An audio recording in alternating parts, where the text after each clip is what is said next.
not gonna edit this video because I want to be 100% honest. I am against murder. I think that no one deserves to die. This is Serena Vermesh, a small-time YouTuber who had absolutely no idea that just 1 month after posting this video, she'd end up becoming a victim of the very thing she was talking about. At that time, Serena was living in the city of Surrey in British Columbia. But one totally normal evening, while she was walking home from school, she suddenly vanished. Tragically, her body was found the very next day, and what the police discovered completely outraged the entire country. You see, the man responsible for her death wasn't some random stranger or a person with a clean record. He was actually a former criminal who had spent most of his adult life behind bars. Even worse, this guy was considered so dangerous that some officials had literally warned that something like this could happen. So, who was Serena Vermesh? How did she end up crossing paths with this violent monster? And seriously, how could the system fail her in such a horrifying way?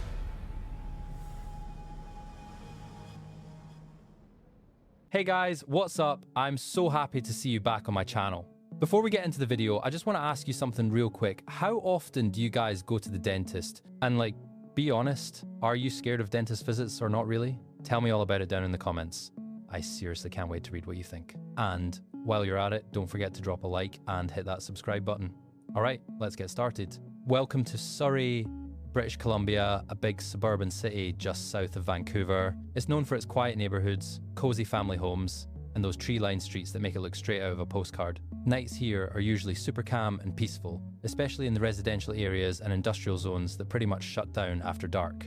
But on September 15th, 2014, that peace was suddenly shattered when 17-year-old Serena Vermesh didn't come home from school. At first, her mum didn't think much of it. Serena was a sweet, well-behaved girl who never got into trouble. Maybe she'd just stayed late with her friends to finish some homework or missed the bus or something. But as the hours went by, the worry started to build. All the calls went straight to voicemail, and Serena wasn't replying to any texts either. The evening dragged on in complete silence, and when night finally came, her family began to really panic. That's when they decided to call the police. From that moment, Serena was officially reported missing. The Surrey RCMP released a public alert for all local residents, and by sunrise, officers were already searching every street, park, and alley in the city. There's also concern for another young woman who is missing this morning. Surrey resident Serena Vermesh was last seen Monday evening boarding a bus at 128th Street and 64th Avenue.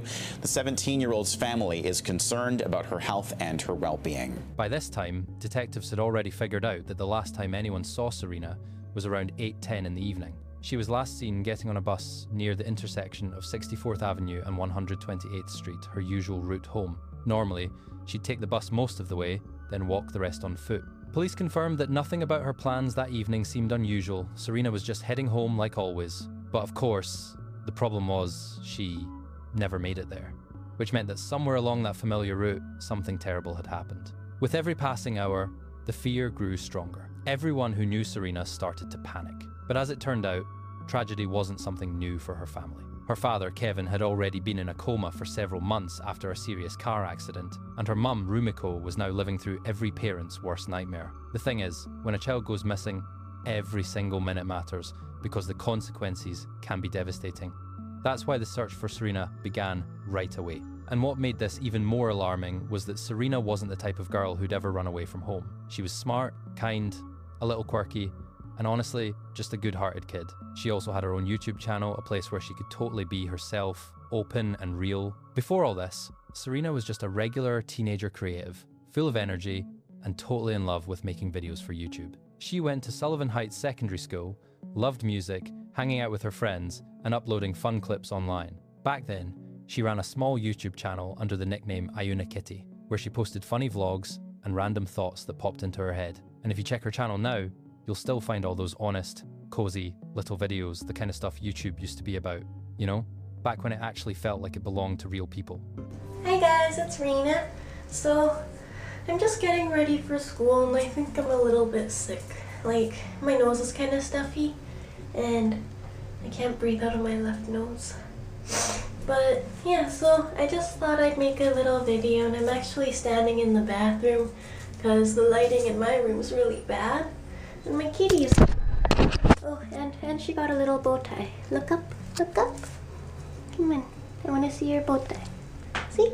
She has a little bow tie. So she looks like Gigi, the the cat from Kiki's delivery service. When it came to her interests, oh my god, Serena was totally into Pokemon, Spider-Man, Magic the Gathering, GTA, and of course cats. She was a total homebody, but like in the best possible way. Watching her videos now honestly feels kinda nostalgic maybe, because they take you back to those simpler times when we were all just teenagers figuring stuff out. Her video titles were things like, "Oh hey friends," and similar cheerful phrases that might sound a little naive today, but they have this warm, genuine vibe, pure 2014 energy. She had only around 100 subscribers, but honestly, she didn't care about fame or numbers. Serena just loved making videos, connecting with people who shared her interests, and spreading smiles. Her friends described her as this warm, funny, genuinely kind person, the kind of girl who could brighten up any classroom the second she walked in. And just to be clear, I know that sounds super cliche, but those aren't my words. In her family, Serena was her mum's pride and joy. She was responsible, thoughtful, and never caused any trouble. And she definitely wasn't the kind of person who'd disappear without a word. That's exactly why, when she didn't come home that Monday evening, everyone immediately started to panic. Yeah, like, I'm completely against murder. But, because, I mean, okay, a lot of murderers, none of them, like, hardly any have ever said they killed someone just because they think it's the right thing to do. They always had a reason, whether it be, like, drugs, or someone owed them money, but never gave it back, or gangs, or all that stuff. They didn't do it because they thought it was the right thing to do. Most of them.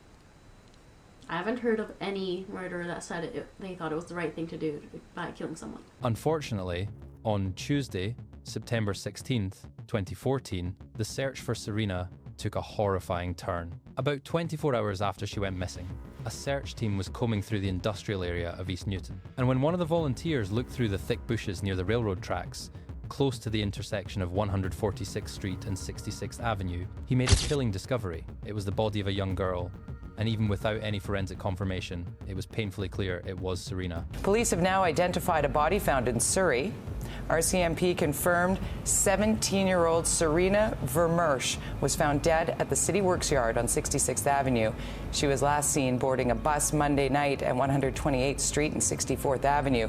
Her death is suspicious, with an autopsy happening today. Investigators are canvassing the area and would like to speak to a man seen Monday at the railroad tracks at 66th and Highland. He left in a grey or silver pickup truck. The place where her body was found was just a few feet away from the path Serena took home every single day. That meant the attack happened right where she felt safe, in a familiar area she knew by heart. She was literally just steps away from home, where her family was waiting for her. And that confirmed the worst. Their biggest fears had come true. The area along Upland Road, in the industrial part of the city, was dimly lit, overgrown, and, unlike during the day, eerily silent at night. During working hours, it was busy people coming and going. Trucks rumbling past, constant noise. But once evening hit, the whole place turned into a ghost town. And honestly, it's the kind of spot no girl should ever find herself in after dark. Within minutes, dozens of police officers surrounded the scene. Yellow tape stretched along the railroad tracks. Officers searched every inch of the area, and workers from nearby warehouses were told to stay back. Soon after, the Surrey RCMP confirmed what everyone feared most: this wasn't an accident. There was no doubt about it, it was murder. The case was immediately handed over to the Integrated Homicide Investigation Team, or IHIT. Cameras caught detectives working through the night and even into the next morning. News of the horrifying discovery spread instantly, and the whole city of Surrey seemed to change overnight. The hope of finding Serena alive was shattered, replaced by deep sorrow. But that sorrow quickly turned into anger. Just days later, protests and rallies started breaking out across the city, all because of Serena's death. But we'll get to that part a little later. While forensic experts were still processing the crime scene, fear was spreading through the community. The one question on everyone's mind was, what if the killer strikes again? Parents became extra cautious, especially when it came to their kids. Before long, investigators officially confirmed what was already suspected: Serena had been murdered. But the most chilling part was something else. Serena likely didn't even know her attacker, which meant the attack was random. And of course, that news didn't bring anyone comfort, because if it was a random act of violence, that meant only one thing: the killer could still be out there hunting again. So detectives began the long, careful process of gathering evidence, trying to piece together who could have done this, because whoever took Serena's life was still walking free. So what do you even do in a situation like that? Well, you start with the basics: going door to door, talking to locals, retracing the girl's last steps, and luckily, before long, investigators got their first real lead. One of the nearby residents reported seeing a man dressed completely in black walking along the railroad tracks just a few feet from where Serena's body was later found. The witness also said he saw that same man get into a silver Dodge pickup truck with a canopy and a roof rack before driving away. And here's the thing, this all happened less than an hour before Serena's body was discovered. At that point, the IHI team had two choices: keep this information quiet or go public with it. And honestly, they made the right call. They went straight to the public for help. Back at home, police have a warning for the public as they call the murder of a 17-year-old Surrey girl a random crime of opportunity. The search for Serena Vermeersch's killer is focused on a man driving a silver or gray Dodge pickup truck with a canopy and a roof rack. He was spotted leaving the scene Tuesday night, shortly before the teen was found dead. Serena's body was discovered near train tracks off 66th Avenue in the Newton area. Luckily, Surrey's a pretty lively city even at night, and the police knew someone out there had to have seen that truck. And they were, right within just a few hours, they started getting phone calls and messages from witnesses. At the same time, detectives began collecting surveillance footage from every nearby business, hoping that somewhere, on some grainy camera feed, they might catch the headlights of that silver pickup. Using those same cameras, investigators tried to piece together Serena's route home that Monday night. Before long, the footage confirmed it at around 8:10 p.m. She really did get on the bus at the intersection of 64th Avenue and 128th Street, but after that, her trail just vanished. Police then reached out to anyone who'd been on that same bus, asking them to come forward. Even the smallest detail, who she sat next to, whether she was alone or if she talked to someone, could have made all the difference. And finally, 5 days after her disappearance, investigators made their first major breakthrough. Around 6 in the morning on September 20th, officers from IHIT and the Royal Canadian Mounted Police made an arrest. The suspect was a 43-year-old man from Surrey who, as it turned out, was already well known to police. At first, his name wasn't made public because of a temporary publication ban, but inside the department, no one really doubted it anymore. They probably had their guy. That man turned out to be Raymond Lee Casey, and as it soon became clear, this monster was no stranger to violence. In fact, he was a repeat offender, a serial predator with such a dark criminal past that the very fact he was still walking free wasn't just a tragedy, it was a failure of the entire system. When news of his arrest spread through the city, people felt a wave of relief, but that relief quickly turned into rage. Police reassured the public that the threat was over, and for a brief moment, that brought comfort. But within hours, as details emerged about who this man really was, the mood shifted dramatically. What shocked everyone most was that the RCMP's Special High-Risk Offender Unit had already been monitoring Raymond before Serena's murder. In other words, authorities knew exactly how dangerous he was, yet somehow they still couldn't stop him. At a press briefing, IHIT officials described Serena's killing as a crime of opportunity.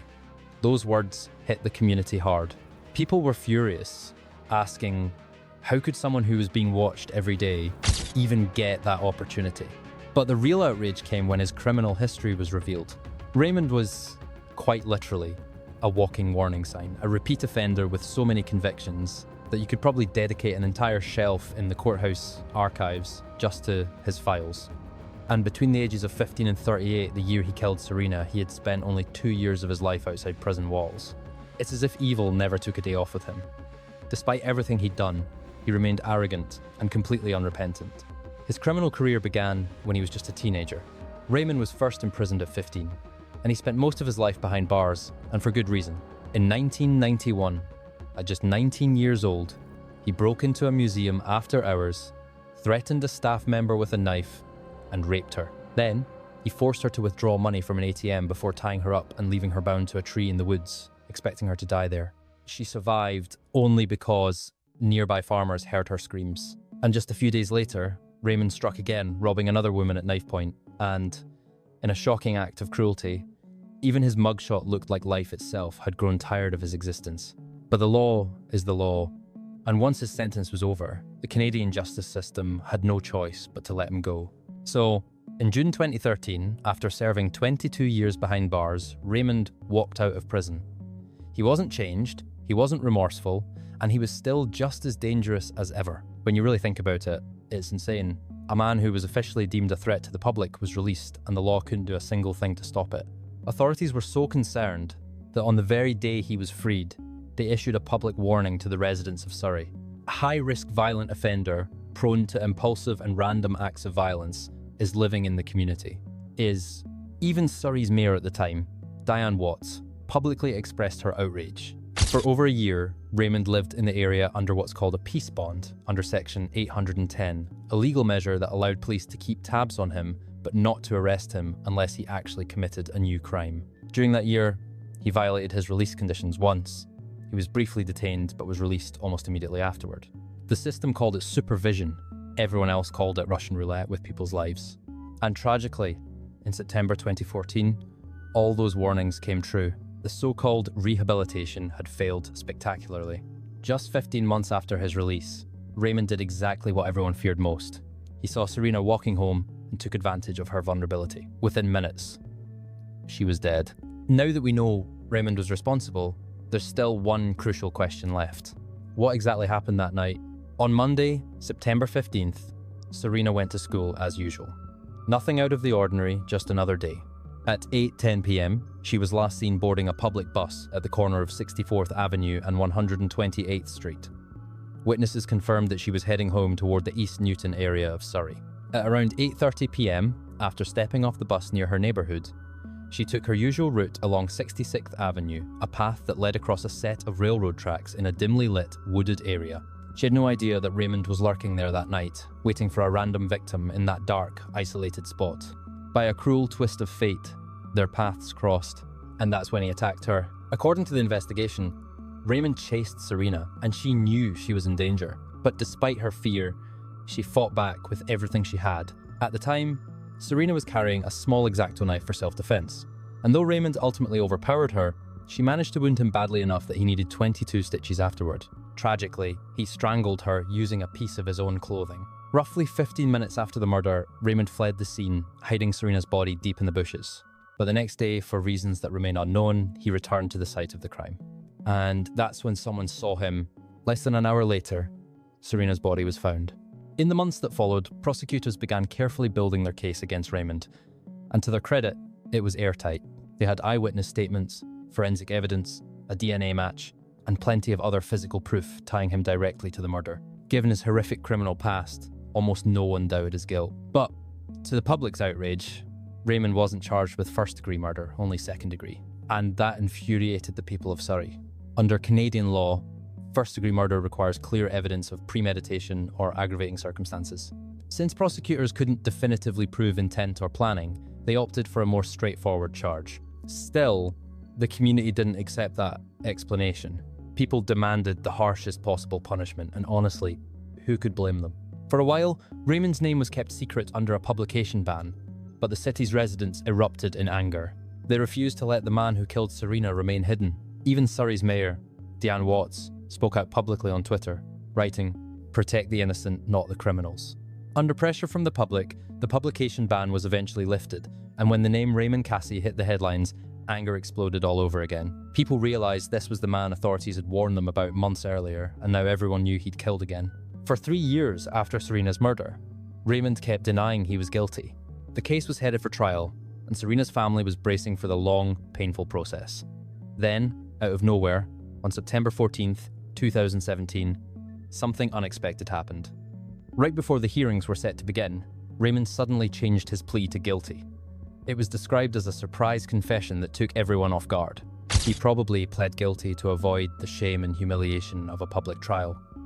Under Canadian law, a conviction for second-degree murder automatically carries a life sentence. The only thing left for the judge to decide was when Raymond would be eligible to apply for parole, and that window can range from 10 to 25 years depending on the circumstances. Personally, I think his sentence was way too light. He got life behind bars with parole eligibility after only 17 years. Not 20, not 22, and certainly not 25, just 17. So yeah, he'll be in his 60s before he can even apply for parole, but honestly, I don't get why they didn't give him the maximum. For Serena's family, it wasn't a real relief, just an empty, partial sense of justice. They said at first that they might feel some closure only after the sentence was handed down, but even then it was obvious. Nothing could truly fix their loss. No verdict, no sentence will bring her back. When the judge read the final words and guards led Raymond away in handcuffs, one of Serena's relatives leaned in and whispered what everyone was thinking. Lock him up and throw away the key. In a New Westminster courtroom, 43-year-old Raymond Casey pleaded guilty to second-degree murder. He was charged with killing 17-year-old Serena Vermeesh from Surrey. Her body was found near a set of railroad tracks in the East Newton neighborhood in 2014. Surrey RCMP said her death was a crime of opportunity and described it as a random attack. And even though Serena Wesh's case was officially closed, beyond the courtroom there was still anger, unanswered questions, and a deep sense of injustice. When emotions finally began to settle, one question kept echoing throughout the community. Could this have been prevented? The answer, painfully, is yes. If the parole board had taken the warning seriously, Serena would still be alive today, because Raymond never should have been a free man in the first place. Even I, someone who usually stays away from politics, have to admit this case sparked a serious national debate about how society deals with violent offenders. And that's putting it mildly. On one hand, I get it. Once someone has served their sentence, what else can be done? But on the other hand, Raymond was the textbook example of a man who should never have walked out of prison. After Serena's death, politicians spent months discussing how to prevent something like this from happening again. But honestly, all of that came far too late. The talk of change only began after Serena was gone. Experts later pointed out that if Raymond had been classified as a dangerous offender back in the 1990 seconds, he likely never would have seen the light of day again. And the truth is, they were right. Every single document, every report from the parole board said the same thing. This man was a ticking time bomb. The worst part? They didn't just ignore the warning signs, they actually acknowledged them in writing and then opened the door to set him free. Things got even worse when the RCMP was asked to comment on the situation. Their response? Technically, Raymond hadn't violated any conditions of his release. But to the community, that meant absolutely nothing. In fact, it felt like a slap in the face to people who had already lost all faith in the system. After Serena's death, the government promised reforms. The federal authorities introduced Bill C-26, the Tougher Penalties for Child Predators Act. Officials also began discussing longer parole review periods, stricter supervision, and better tools for tracking high-risk offenders. Well, let's acknowledge the fact that people, certainly all of us, have a right to be deeply disturbed and angry about what's happened.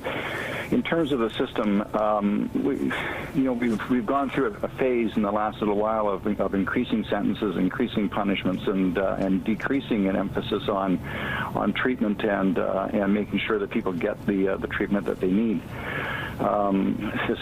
We've got all of the pieces that we need in place to make sure that people like Mr. Casey are contained, are watched by police and watched by probation. We need to question what happened with him in terms of treatment and assessment while he was inside. This is a very rare set of circumstances, a very rare combination of features, an offender with this kind of record and this kind of correctional history. Most people who come out of prison aren't walking time bombs, as this man who is alleged to have committed this crime appears to be. But for Serena and her family, none of those promises matter. She's gone. If she were still alive, she would have graduated high school in 2015, gone on to college, and maybe built a happy, meaningful life. Instead, her friends and neighbours now visit her grave, quietly asking themselves, how did it ever get this far? In the end, Serena's story is as heartbreaking as it is infuriating. A bright, cheerful 7-year-old girl, full of dreams and potential, was taken away by a man who should never have had another chance to hurt anyone. So it's no surprise that her name is still brought up in nearly every discussion about parole and public safety in Canada. And maybe that's what Serena's true legacy has become, not just the tragedy of her death, but the change that followed because of it. In Surrey, new safety measures have been put in place. Better lighting, more frequent police patrols, and a greater sense of vigilance throughout the community. Yes, they're small steps, but in a way, each one exists because of Serena's story. Indirectly, her death may have saved other lives. That's something we'll never truly know. Meanwhile, those closest to Serena remember her not for what happened, but for who she was. I love you all, and I hope you have a beautiful day. And I'll make another video when I feel better. So, yeah, bye. Mwah. Have a good day, and don't forget to smile. If Serena's family hadn't suffered enough already. Her father, who, as you remember, was in a coma at the time of her death, passed away just 2 months later. I can't even begin to imagine what that family had to endure in the months and years that followed. It's a painful reminder of how fragile life can be. Even when we fight with everything, we have to hold on to it. What truly infuriates me, though, is that as of the time this video is being made, Raymond could once again be walking free on the streets of Canada in just 6 years. And honestly, considering everything he's done, that's unthinkable. In my opinion, this monster deserves to rot in prison, literally. But that's just my take. What do you think? As always, friends, share your thoughts down below in the comments. That's all for now. Thank you so much for watching today's video, and I'll see you very soon. Thank you, and goodbye.